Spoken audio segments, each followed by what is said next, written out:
અનમોલ English એપના level 1ના chapter 3નો આપણે અભ્યાસ કરી રહ્યા છીએ. લેવલ 1માં આપણે રોજબરોજની વાતચીતમાં ઉપયોગી વાક્યો શીખી રહ્યા છીએ અને ચેપ્ટર 3માં વાક્ય નંબર 21 થી 30 શીખવાના છીએ. તો ચાલો શરૂ કરીએ.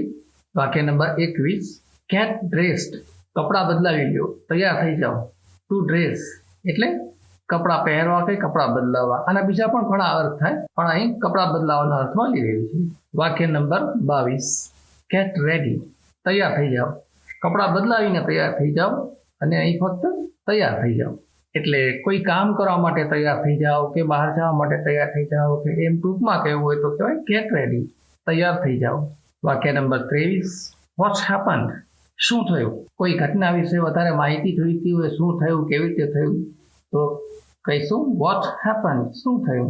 વાક્ય number 24, I don't think so, મને એવું નથી લાગતું.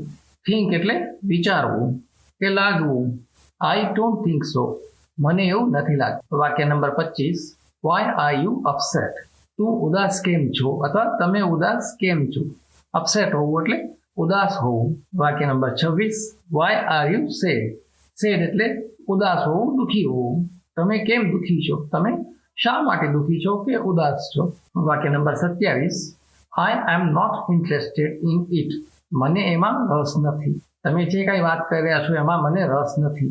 એમ કહેવું હોય તો કહેવાય I am not interested in it, એ બાબતમાં કે જેની તમે વાત કરી રહ્યા છો એમાં મને રસ નથી. વાક્ય નંબર 28, આઈ એમ એટ હોમ, હું ઘરે છું.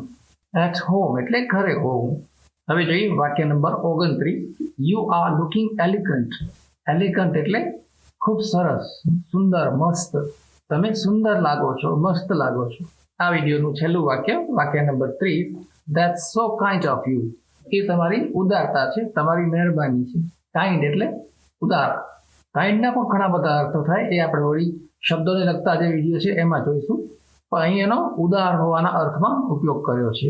That's so kind of you, એ તમારી ઉદારતા છે, તમારી મહેરબાની છે. તો મિત્રો, આ સાથે આ ચેપ્ટર પૂરું થાય છે. વિડીયો જોયા પછી તરત જ અનમોલ ઇંગ્લિશ એપમાં આ ચેપ્ટર સાથે લિસન, થિંક, સ્પીક પદ્ધતિ અનુસાર જે પ્રેક્ટિસ આપેલી છે એ પ્રેક્ટિસ જરૂર પૂરી કરી લેજો.